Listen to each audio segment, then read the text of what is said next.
managed society type issues, or because some of these congressmen just don't even know any better. And that is, one is the electronic medical records. Mm-hmm. That's going to mean Big Brother has their mitts all over everyone's medical records. And it means everyone. It doesn't matter if you're in a public plan or if you're in a private plan. Everyone's. And the only way an electronic system like that works is if it's one gigantic system or multiple systems that are unified and can communicate. No, it's absolutely part of the smart grid. Absolutely part of the smart grid. No doubt about it. What else you got? The other thing is the fines. He specifically, because at first I thought this was worrisome, and then I started to think, okay, this is only a fine for businesses if they don't offer health care. No, it's a fine for everybody. It's an additional tax. Yes, he said it. Yeah, individuals are going to be responsible. I've said it. I'm with you. I gotta jump, folks. If you didn't hear him, he said that you would be required to have health care, much the way you are required to have auto insurance. You are going to be required. And then he said there'd be a hardship waiver, which means that they're not going to get rid of Medicaid and that sort of thing. They're going to let that continue, but they're probably going to give it to less and less. And if you are on that border where, you don't want socialized medicine, you don't want Medicaid and that, but you don't want to pay, like myself, I'm not insured at the moment. If you don't want to pay for medical insurance, all of a sudden, I don't have a choice, okay? They're going to take the money anyway. It's going to come directly out of my check because the state is in control, and that's what this is. All right, let's go to Johnny in Texas. Johnny, you're on the line. Hey, Jason. Man, I've been watching this TV thing on History Channel. This kind of all boils into it. They're doing the Dust Bowl, right? And then they go into this deal about how the chemtrails or cloud seeding is going to help everybody. Get rain and everything. Well, does this all kind of boil into how they're trying to get at us with the chemtrails? Codex Alimentarius, you know what that is? Yeah, absolutely. A lot of people have brought that up as a theory, and I thank you for the call. Are they poisoning us with chemtrails? Are these heavy metals inside the chemtrails to bring down our immune system, along with Codex Alimentarius, which is going to regulate the type of vitamins that the government allows for us to put in our bodies? After all, GMO food's the best. It's better than the rest anyway, according to the government. I don't know. But I know they're both bad news brown. It's the InfoWarrior. Back in a moment. Do you understand how dark it is? How far down the line we are? How late it is? All right, folks, we are back. It's the InfoWarrior with Jason Bermas. And for the next hour, I am glad to be joined by Aidan Monaghan. I hope I'm pronouncing his last name right. He's one of the moderators over at 911blogger.com, a site which I frequent. And on top of that, he's literally done hundreds of FOIA requests regarding September 11th, 2001 to date. And without Aidan, a lot of information would not be known. He gets the real documents, posts them, and really lets the researchers decide for themselves, what this means. He also does a great job researching himself and pointing out anomalies. And I was hoping to go over this latest NRO exercise that was posted over at Blogger, but also, find out what the process is like, what have been some of the biggest FOIAs that he's received responses to, and what kind of documentation he's gotten. If you want to call in about 9/11, now's the time for the next hour, 888-201-2244, specifically on the topic of September 11th, now that we are 8 years, it's hard to believe, but 8 years from the actual event itself. Aidan, how are you? Good to be here, Jason. How you doing? Good, good. Your work is tireless. You just keep going on. Why don't you talk about some of the latest FOIAs that you've received responses for?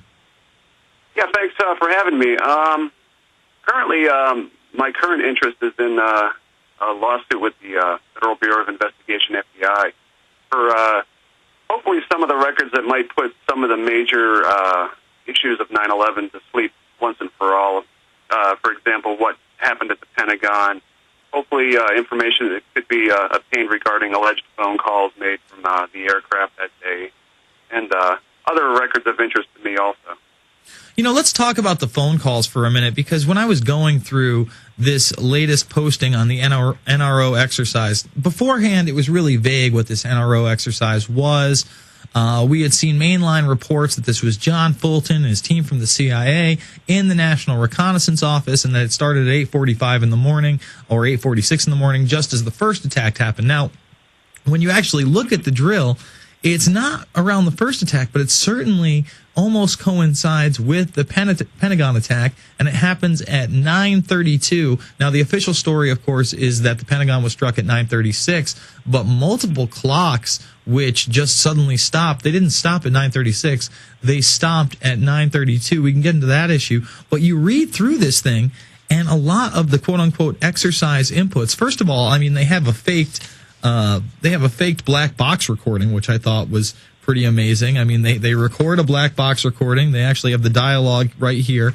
But they also, a lot of these exercise inputs, outside of being, blips on a screen or whatnot, they were actually phone calls where people would make frantic phone calls that a disaster had just happened, that this plane had crashed on the NRO lawn. And this kind of makes you wonder, were the phone calls that were made from these cell phones at impossible altitudes, were they part of a drill? It certainly lends credence to the possibility, does it not? Yeah, there were a lot of overlapping events that certainly added to some confusion on that day, and the timing of them is noteworthy, I think. Yeah, no, I think it's absolutely noteworthy. Continue. I'm sorry, yeah, I'm not totally familiar with the NRO situation. You refer to a black box. I'm not sure. Well, let me just read you some of that, because I got the document in front of me, and if people are watching over at prisonplanet.tv, they can see it. This is the PDF from Team 8, and a lot of the stuff that's become declassified lately is Team 8. That's the initial FBI investigation into 9/11.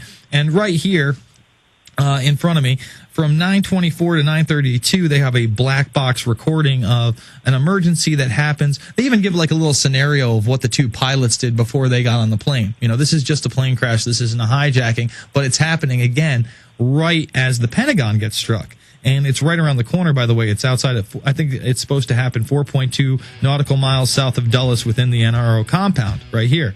And what they do is they have this little scenario here where the guy starts to give a mayday and says, "We're hit."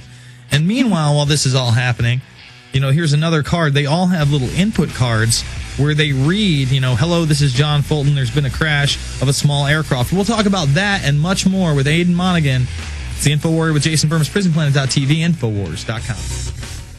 Direct to you and in your face. You're listening to the Alex Jones Broadcasting Network.